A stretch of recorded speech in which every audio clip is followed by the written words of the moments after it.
Hello guys. आज अपन करने वाले हैं अब दो डेफिनेशन और जो इकोनॉमिक्स का हम लोग बाकी रखे थे।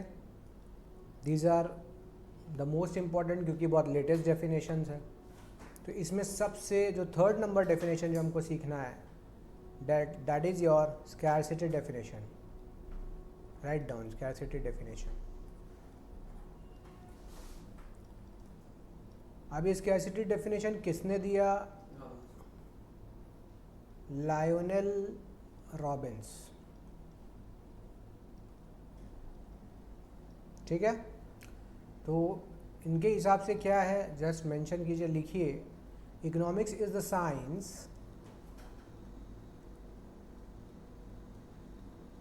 Science which studies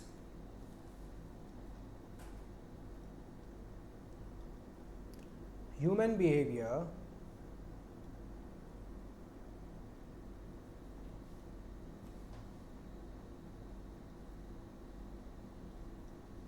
as a relationship between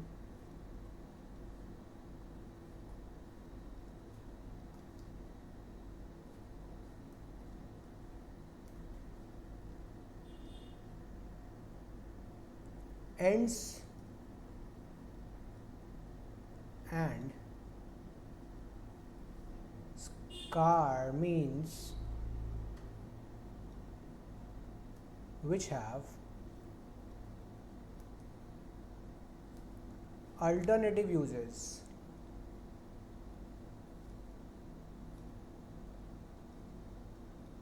ठीक है, तो ये है अपना डेफिनेशन। अब अपने को इसके अंदर में इम्पॉर्टेंट चीज़ों को मार्क करना है। सबसे पहला चीज़, economics is the science. Science बोलने के पीछे क्या मतलब हुआ? Experimentation based on observation. ठीक है, उसके आधार पे साइंस बोला जा रहा है। साइंस का जो जो फीचर्स होता है वो अपने को इकोनॉमिक्स में मिलता है, इसीलिए इकोनॉमिक्स को साइंस भी कहते हैं। विच स्टडीज़, इसके अंदर पढ़ाई क्या है भाई? क्या पढ़ना होता है? Human behaviour. क्या है? ह्यूमन बिहेवियर के ऊपर काम करता है। एज अ रिलेशनशिप बिटवीन, यहाँ दो टर्म को ध्यान रखना है, एंड्स एंड स्कार। ये दो का मतलब बहुत इंपॉर्टेंट है। और एक तीसरा चीज़ है इसका alternative uses.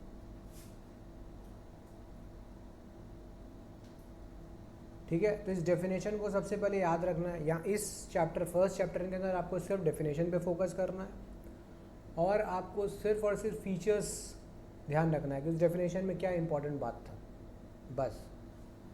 Initially this chapter is important, लेकिन अब जब लॉन्ग रन में चलेंगे, पूरा सिलेबस कवर कर लेंगे, तो ये फिर उतना इम्पॉर्टेंट नहीं रह जाता। बट वी कांट इग्नोर, क्योंकि ये आपका बेस रेडी करेगा कि क्या है इकोनॉमिक्स। तो सबसे पहला चीज़ बात किया है एंड्स। एंड्स याद रखेंगे, यहाँ पर एंड्स का मतलब होता है वांट्स। क्या होता है? और अनलिमिटेड एंड्स है बेटा। वांट्स कैसा होता है इंसान का, ह्यूमन बीइंग का? अनलिमिटेड। तो we can say unlimited wants की बात हो रही है यहाँ पे। ठीक है, human wants are unlimited and it keeps on growing. सिर्फ इतना नहीं कि अनलिमिटेड है, अब बढ़ता भी रहता है। Wants are unlimited. दूसरा चीज़ था मीन्स। मीन्स जिसके हेल्प से आप ये पूरा करोगे। यस, मीन्स का मतलब होता है प्रोडक्टिव रिसोर्सेज। क्या?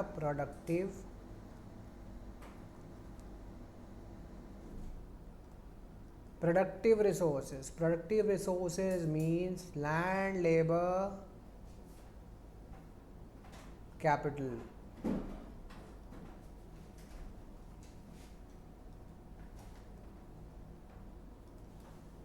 ऑर्गेनाइजेशन है, एंटरप्रेन्योर भी आगे आता है।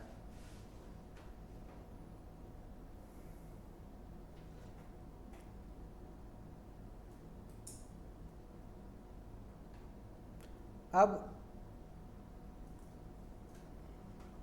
संसाधन लिमिटेड है बेटा, वांट्स को पूरा करने के लिए जो रिसोर्सेज हमारे पास है वो लिमिटेड है, but with the passage of time and the growth and development of technology and science, what we have observed is कि मीन्स भी बढ़ा है, लेबर बढ़ा है, मशीनरी बढ़ा है। कैपिटल का मतलब होता है क्या? Produce means of production. तो जिस चीज़ से हम प्रोडक्शन फर्दर करते हैं वो भी तो बढ़ा है, लेकिन हमेशा याद रखना है कि मीन्स कितना भी इंक्रीज हुआ हो कंपेयर टू वांट्स नहीं हुआ। वांट अभी भी आउट नंबर करता है मीन्स को। हाँ, लेकिन लैंड का बात करें तो नहीं बढ़ा सकते, it is free gift of nature, इसको इंक्रीज नहीं कर सकते। But land under cultivation can be increased. आप जंगल काटो, देखो जंगल में कल्टीवेशन नहीं होता था, तो जंगल भी तो लैंड है, काट दिया, कल्टीवेशन में ले लिया। तो फार्मिंग के लिए ज़मीन हम लोग यूज़ कर ले तो बोल सकते हैं ना कि फार्मिंग के लिए, कल्टीवेशन के लिए लैंड बढ़ गया। सिमिलरली डेजर्ट के अंदर में अगर कोई ऐसा प्रोविज़न बनाया जाए जहाँ पे खेती बाड़ी हो सके, या लेस फर्टाइल लैंड है वहाँ पे कर दिए, तो वहाँ भी supply of land for cultivation has increased. But simple सी बात है, वांट्स से compete नहीं कर सकता है सप्लाई।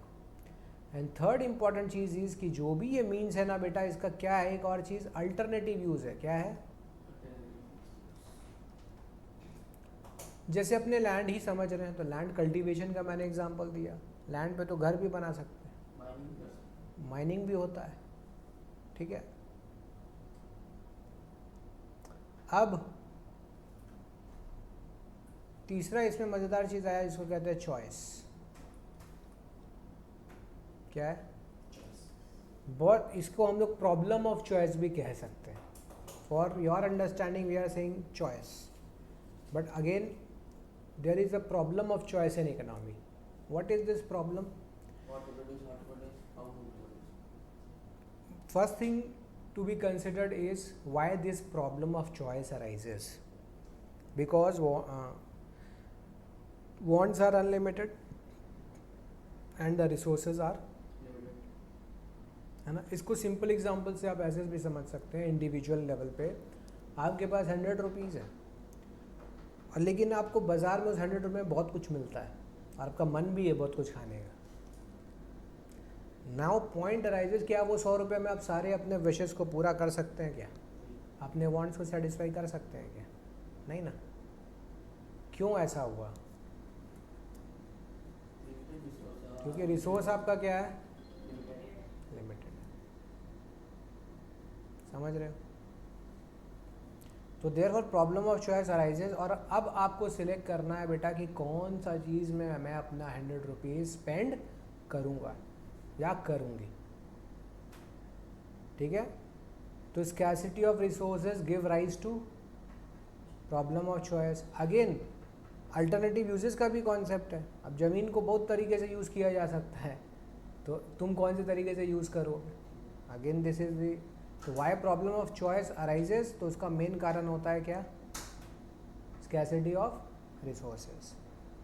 और नेक्स्ट पॉइंट हम लोग यहाँ पे पढ़े डेफिनेशन में कि भाई ये है साइंस। क्या है ये? Economics as a science.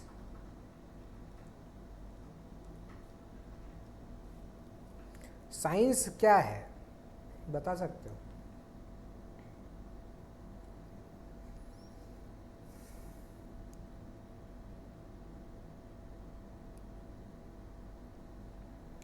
सबसे पहला चीज़ है, साइंस नॉलेज बेस्ड होता है कि नहीं होता है? सिस्टमैटिक नॉलेज होता है। Science is actually systematic knowledge.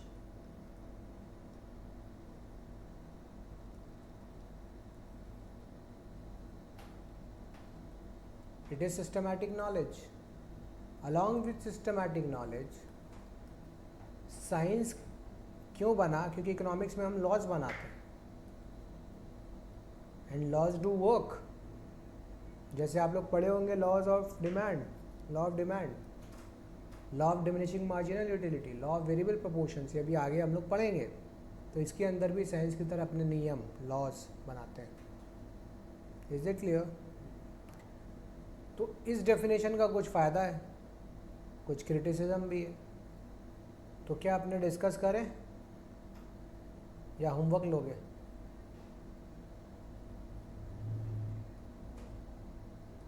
बताओ। मेरिट्स का मतलब क्या, इसके अंदर पॉजिटिव्स है, इसको क्यों माना जाए? क्रिटिसिज्म मतलब इसमें क्या गड़बड़ी है, इसमें प्रॉब्लम क्या डेफिनेशन में? बेनिफिट तो समझ गए, इकोनॉमिक प्रॉब्लम का मेन कारण दे दिया, स्कैरसिटी। क्यों इकोनॉमिक प्रॉब्लम अराइज होता है? Because there is scarcity of resources, संसाधन का कमी ही इकोनॉमिक प्रॉब्लम का कारण है। इकोनॉमिक प्रॉब्लम माने देश का इकोनॉमिक प्रॉब्लम, ठीक है। फिर इसका यूनिवर्सल नेचर है, ये हमेशा एक बड़ा प्रॉब्लम रहेगा और ये ट्रुथ है हर चीज़ के केस में। इट इज़ एप्लीकेबल एवरीवेयर, तो it is universal in nature. तो मेरिट में क्या डाल देगा? लॉजिकल है, यूनिवर्सल है। इसके बाद ह्यूमन साइंस का भी बात किया, हाउ ह्यूमन बीइंग्स इससे अफेक्ट होंगे। देखो डेफिनेशन में क्या लिखा था, क्या लिखा था? ह्यूमन बिहेवियर, याद रहेगा? क्यों मैंने यहाँ पे लिखा है ह्यूमन साइंस, समझ में आ रहा है? It is human science. Economic activity का wider view of economic activity, और ये एक पॉजिटिव साइंस।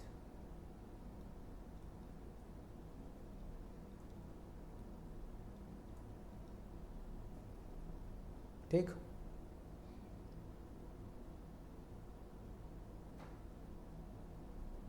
तो क्या डिसीजन लेना है, प्रॉब्लम्स को स्टडी करके हम लोग डिसीजंस ले सकते हैं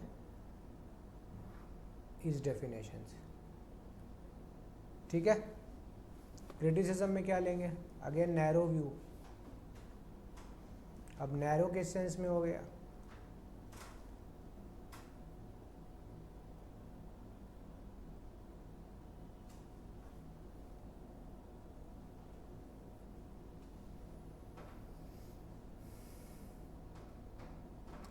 यहाँ पे ये बोल रहा है कि देखो ये पॉजिटिव साइंस, लेकिन नैरो व्यू बोला गया क्योंकि यहाँ पे पॉजिटिव और नेगेटिव दोनों की बात होनी चाहिए, पॉजिटिव एंड, तो पॉजिटिव साइंस भी है और नेगेटिव वो बोलते हैं नॉर्मेटिव। क्या? नॉर्मेटिव साइंस भी है। क्या होना चाहिए और क्या नहीं होना चाहिए, नहीं होने का भी बात होना चाहिए, समझ में आया? पॉजिटिव साइंस हमेशा कहता है व्हाट इज़, क्या है, और नॉर्मेटिव साइंस कहता है कि व्हाट शुड बी, क्या होना चाहिए, व्हाट ऑट टू बी। समझ रहे हो? Positive science is what is, क्या? What is. ये बोलता है व्हाट शुड बी। तो ये क्या बना मेरा, कौन सा साइंस? Normative science. तो रॉबिन्स के सिर्फ पॉजिटिव समझा कि ये है। क्रिटिसिज्म में इकोनॉमिक्स ने कहा कि नहीं, क्या होना चाहिए ये भी इकोनॉमिक्स का कहानी, ठीक। फिर यहाँ भी रेस्ट्रिक्ट कर दिया सब्जेक्ट मैटर को, सिर्फ यहाँ फोकस किस पे किया? Restricted to resource allocation.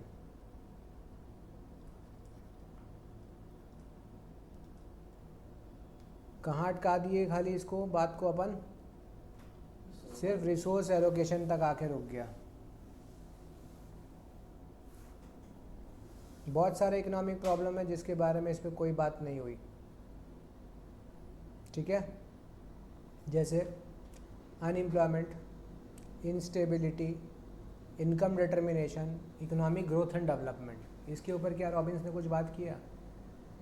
Robins ने कहा कि भैया रिसोर्स कैसे एलोकेट करना है, अनलिमिटेड वांट्स को फुलफ़िल करने के लिए लिमिटेड रिसोर्सेज को कैसे यूज़ करें कि ज़्यादा से ज़्यादा वांट्स को फुलफ़िल किया जा सके, लेकिन इसके अलावा कुछ नहीं बोल रहा है। एक इकोनॉमी के अंदर इसके अलावा भी बहुत सारा प्रॉब्लम्स है जिसके ऊपर रॉबिन वॉज साइलेंट। क्या क्या? इंस्टेबिलिटी, अनएम्प्लॉयमेंट, इनकम डिटर्मिनेशन, इन चीज़ों के बारे में कुछ भी बताया नहीं गया। देन स्टैटिक डेफिनेशन,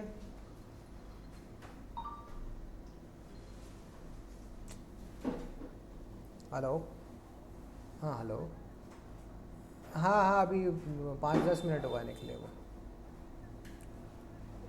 हाँ बता रही थी कि सुबह से बाहर है।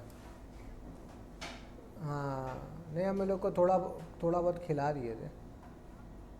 हाँ हाँ ठीक है ओके।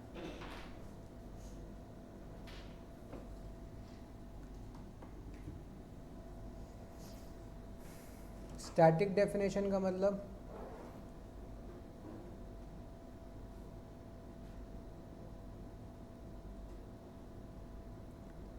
बोल रहा रिसोर्स इंक्रीज हो सकता है, इसके बारे में यहाँ कोई बात नहीं हुआ। Over the time period resources increase हो सकता है ना। नेचुरल गैस था नहीं, पता लग गया है। मिनरल अपने खदान मिल जाता है, अपने को नहीं था मिल गया, तो वहाँ इंक्रीज भी तो हो सकता है। तो इसके बारे में कोई बात नहीं किया है इसमें। तो याद रखें स्टैटिक, स्टैटिक मतलब जो है बस वही फिक्स कर दिया। तो इंक्रीज इन रिसोर्सेज का यहाँ पे कोई कॉन्सेप्ट, इंक्रीज रिसोर्सेज के बारे में यहाँ पे कोई बात नहीं कहा गया। फिर इकोनॉमिक्स एज ए साइंस बता दिया ये, और ये आज के इकोनॉमिक्स बोलते हैं ये साइंस भी और आर्ट भी है। तो इकोनॉमिक्स सिर्फ प्योर साइंस नहीं है, ये क्या है? आर्ट भी है। Is it clear?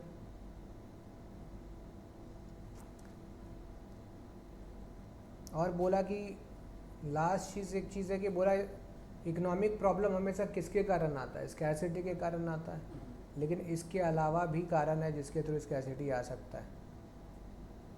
ठीक, जैसे ग्रेट डिप्रेशन हुआ था 1930 में, बेटा ग्रेट डिप्रेशन हुआ। नहीं, इकोनॉमी डूब गया, कंजम्पशन कम हो गया।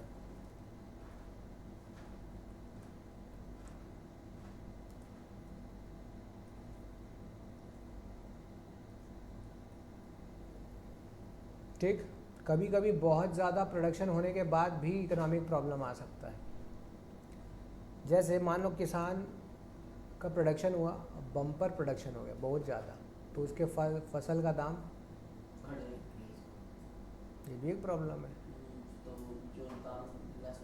मिले ही नहीं क्योंकि सप्लाई ज़्यादा हो गया, तो ये भी प्रॉब्लम है, प्रॉब्लम ऑफ अबंडेंस। तो सोचो कितना सोचने की बात है कि हमेशा फोकस आदमी किस पे रख रहा है? कम पे, या ज़्यादा होने से भी प्रॉब्लम हो सकता है। हेलो, हाँ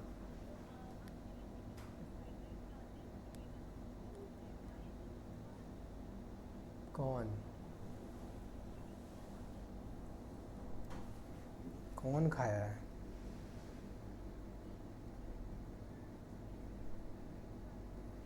हाँ हाँ हाँ, कहाँ से खाते थे हम? तो विवेकानंद में ही तो खाते, RVM के सामने से। हाँ हाँ हाँ हाँ हाँ हाँ ठीक है, पक्का, अच्छा है। हाँ, आधा 1 घंटा में, 1 घंटा में 8 बजे। ठीक। तो बेटा कभी कभी हम लोग समझ गए कि ओवर प्रोडक्शन होने से भी प्रॉब्लम हो जाता है, ओवर प्रोडक्शन से भी प्रॉब्लम हो जाता है, ध्यान रखना है इस बात में। क्यों, क्या करना है? कर ले जा,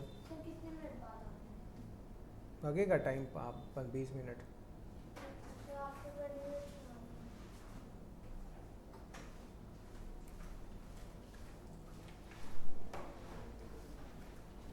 अब growth oriented definition, definition number 4, growth.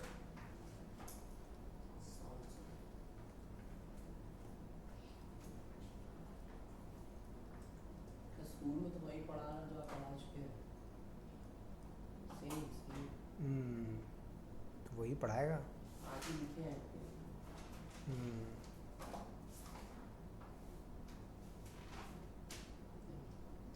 Discount कैसे, ट्रेड डिस्काउंट, कैश डिस्काउंट, फिर कैश डिस्काउंट के अंदर डिस्काउंट अलाउड रिसीव, सेम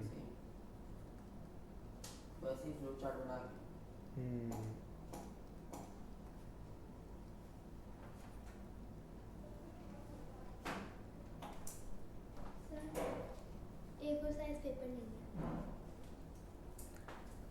तो डेफिनेशन पी ए सैमुअल्सन ने दिया, ठीक है। P A Samuelson, Paul Samuelson.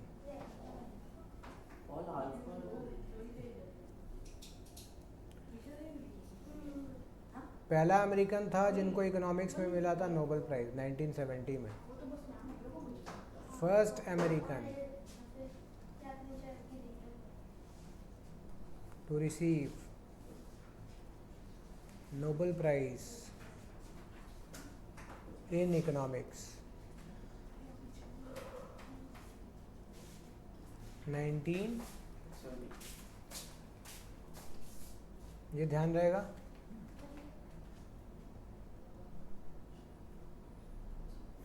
इनका डेफिनेशन क्या है, अब थोड़ा इनका डेफिनेशन बड़ा है, लेकिन है सब कुछ ऑलमोस्ट कवर कर लिया है। हाँ, इसके अंदर डीमेरिट्स आपको ना के बराबर ही मिलेगा।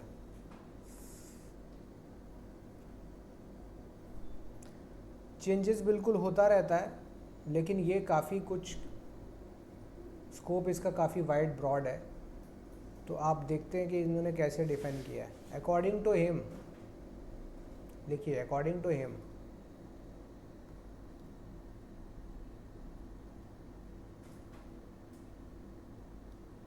Economics is the study of how people, लिखिए एक एक करके, ये पूरा याद समझ लो, हो जाना चाहिए।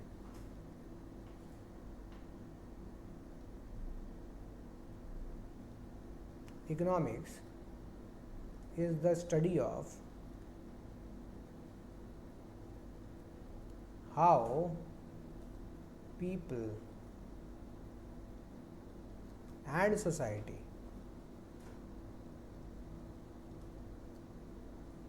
choose, with or without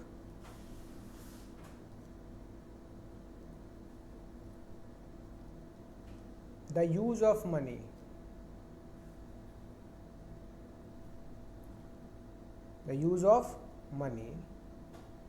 to employ the scarce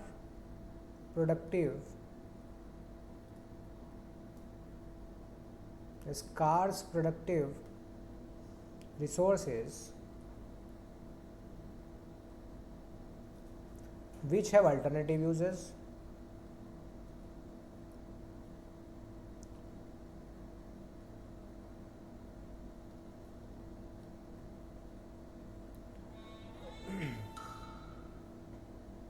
comma,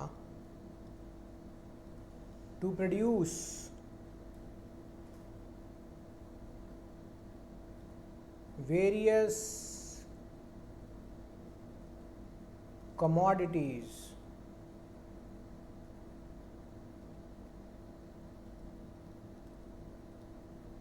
over time and distribute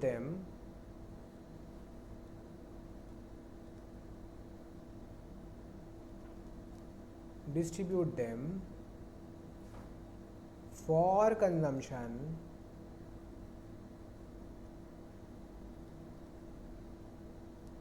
now,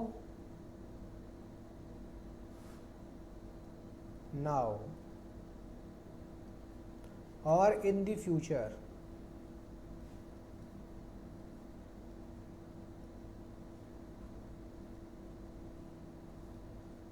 Among various people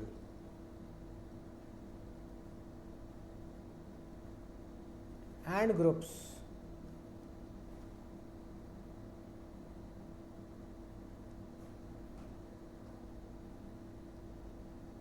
in this society.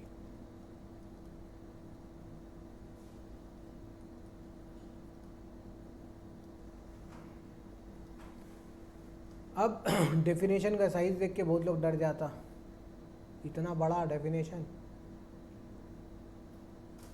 लेकिन देखो इस डेफिनेशन के अंदर क्या कुछ कवर किया गया है, ध्यान से देखो। Economics is the study of how people, कौन करेगा?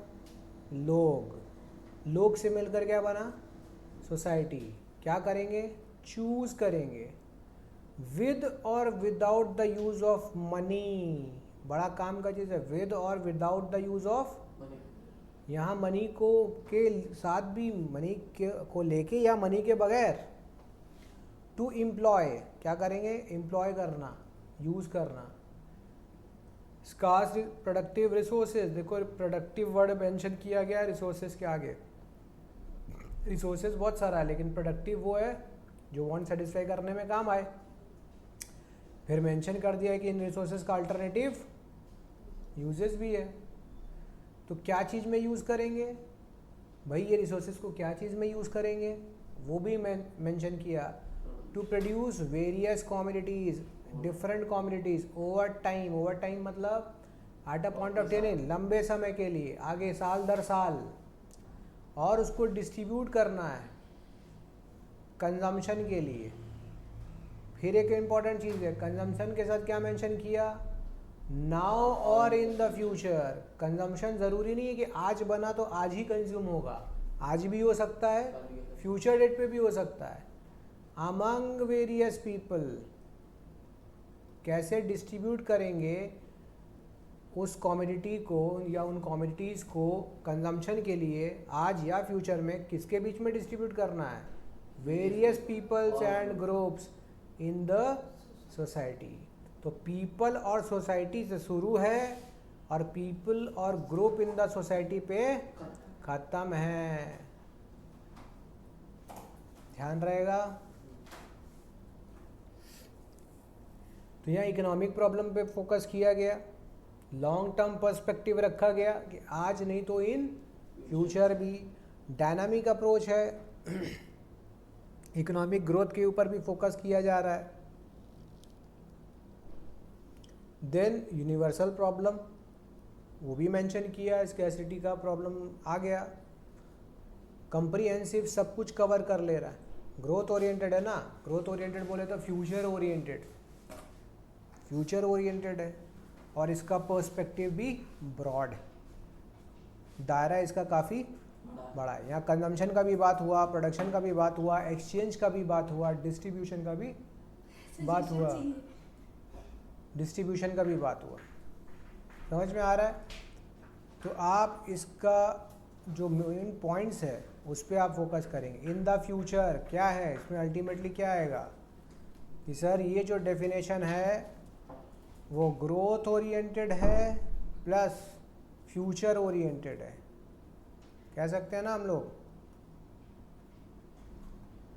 इसीलिए if somebody asks what is the definition, what is economics, तो तुम ये comprehensive definition given by P.A. Samuelson को कोट कर सकते हो। ठीक है, बताओ इसमें कौन से पॉइंट में आपको प्रॉब्लम है, किसी में प्रॉब्लम आया? एक एक है डेफिनेशन लंबा लेकिन है इजी। कोई भी देखो ऐसा टर्म यूज़ नहीं हुआ है जो अनकॉमन हो, जो आपको एक्सप्लेन करने में प्रॉब्लम हो, ऐसा कुछ नहीं एक्सप्लेनेशन है। चेक है क्या ऐसा कुछ? क्लियर हुआ या आप चीज़? आगे बढ़े। तो बेटा अब ये वाला डेफिनेशन का टॉपिक हमने ख़त्म कर लिया, ठीक है। पहला दो है वो फिर से मैं बता दूंगा क्या है, अभी आगे बढ़ेंगे।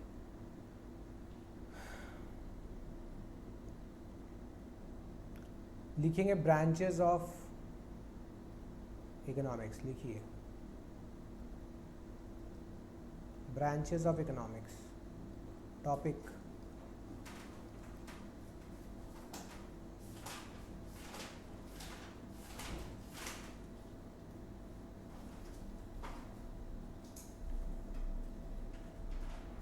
टॉपिक खत्म हो जाएगा। डेफिनेशन वाला पार्ट ख़त्म। नहीं, ये 10 पन्नों पे खत्म हो जाएगा। हाँ हो जाएगा, ये चैप्टर ही ख़त्म हो जाएगा, ये लास्ट टॉपिक है इसका।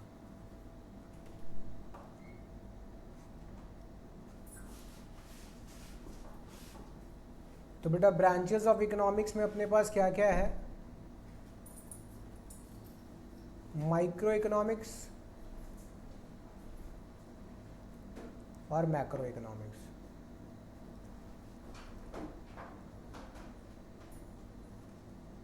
दो ब्रांच, माइक्रो एंड मैक्रो। तो याद क्या रखना है, इसको बुलेट पॉइंट की तरह याद रखना है, ट्राई करना है आज ही इसको घर पे जाके कवर कर लेना है, ख़त्म कर लेना है, ठीक है। पोस्टपोन नहीं करना है ये सब चीज़ को, बाद में देखेंगे, कल परसों करेंगे, आज ही समझ लो ऐसा कि याद हो जाए पढ़ते पढ़ते।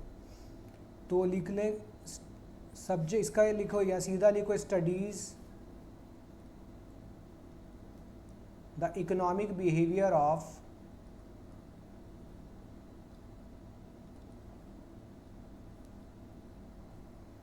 Individual economic units.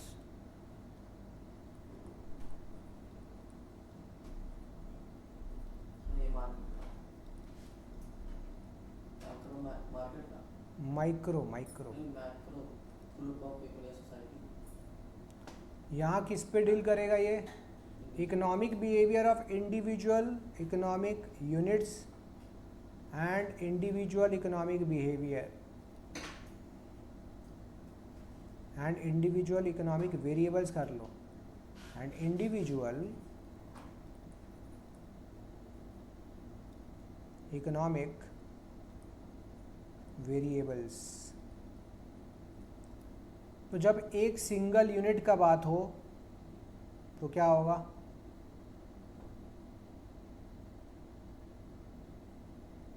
Micro, micro का मतलब ही होता है छोटा, ठीक। माइक्रो वर्ड का डेरिवेशन कहाँ से आया ये भी कर सकते हो, लिखा देता हूँ।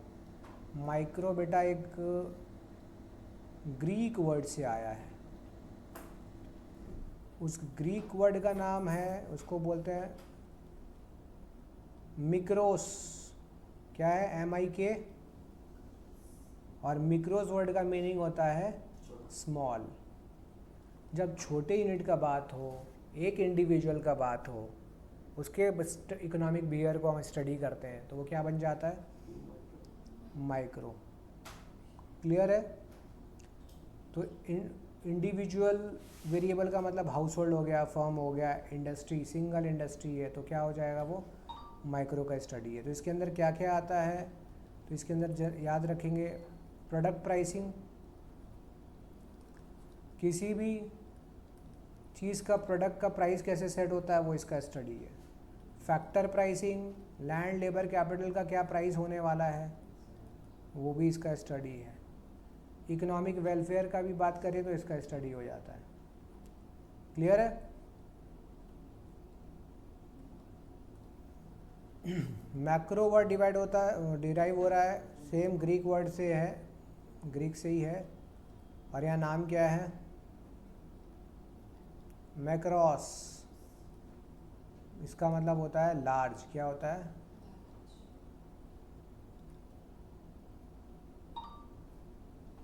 तो यहाँ पे मैक्रो इकोनॉमिक्स में लिखेंगे स्टडी ऑफ इकोनॉमी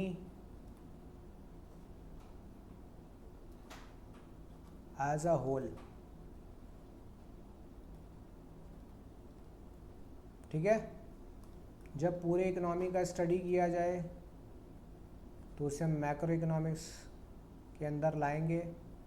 और इसके अंदर क्या क्या आता है? सबसे पहला नेशनल इनकम, पूरे देश का इनकम कैसे डिटरमाइन होता है, उसका स्टडी मैक्रो के अंदर आएगा। एम्प्लॉयमेंट, मतलब theory of income and employment. Aggregate consumption,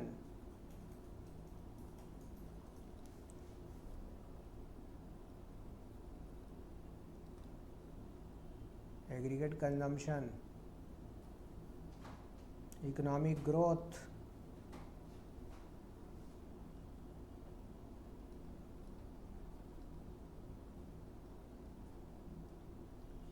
फिर लिखेंगे price level, general price level. Margin, महंगाई, इन्फ्लेशन। इन्फ्लेशन का स्टडी किस में आएगा? मैक्रो में आएगा।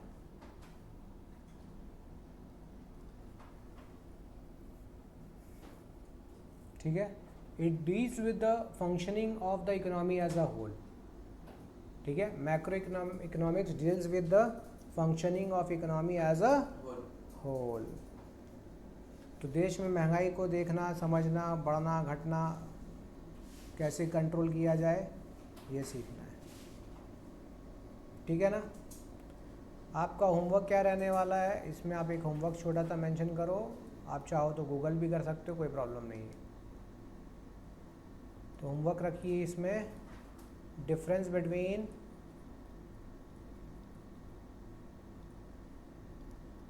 Micro and macro economics. Book नहीं है सर? है, आप हमको इस प्रोफॉर्मा में बनाकर ला के दोगे। वही ना, हाँ सर। हाँ, आपको थ्योरेटिकली नहीं चलना है। जो होता है थ्योरी में, आप मेरे को फॉर्मेट खींच के दिखाओगे, पॉइंट ऑफ डिस्टिंक्शन दिखाओगे। इसमें भी दिखाना जरूरी है? हाँ दिखाओ, अच्छा लगेगा। ये क्योंकि कॉमर्स में खाली जरूरी है इसमें मार्क्स काट देगा। ऐसा कुछ नहीं, आप दिखाओ तो प्रेजेंटेशन अच्छा रहता है ना। कैसे प्रेजेंटेशन बेटर लगेगा? जब आप चार्ट के फॉर्म में दिखाएंगे तब ना। तो दिखाओ, है थ्योरेटिकल में लिखा हुआ, लेकिन आप दिखाओगे। और एक छोटा सा चीज़ इसमें समझना है आपको कि भाई तुम ही लोग समझाओगे, चाहे समरी से समझाओ, चाहे एक रीड करके समझाओ। What is the relationship between micro and macro economics? दोनों के बीच में क्या रिलेशनशिप है? Macro is somewhat connected to micro. Micro studies ही तो मिलके क्या करता है? मैक्रो डिसीजंस को अफेक्ट करता है। तो you just go through it, अपने तरफ से, अपने तरीके से पढ़ो। आप गूगल कर लो, आप चैट जीपीटी से पूछ लो, कोई प्रॉब्लम नहीं है। आई वॉन्ट कि तुम क्या समझे इससे, तुम क्या अपना व्यूज़ रख रहे हो। तो I will ask you this question in the next class. ठीक है, इतना ही है। First chapter completed. Next chapter जो हमारा नेक्स्ट होने वाला है वो बेसिक कॉन्सेप्ट्स ऑफ इकोनॉमिक्स होगा। टॉपिक रख लेंगे chapter 2, basic concepts of economics. ये हमारा नेक्स्ट क्लास में होने वाला है चैप्टर। आई होप ये चैप्टर सबको समझ में आया। कोई डाउट्स वगैरह हो तो कमेंट करके पूछ सकते हैं, और अपने फ्रेंड्स के साथ शेयर कीजिए, अपने पेज को लाइक और शेयर कीजिए। ठीक है, चैनल को सब्सक्राइब कर लीजिए। Hope to see you soon. मिलते हैं नेक्स्ट वीडियो में। बाय। सर नेक्स्ट क्लास में इकोनॉमिक्स अकाउंट्स।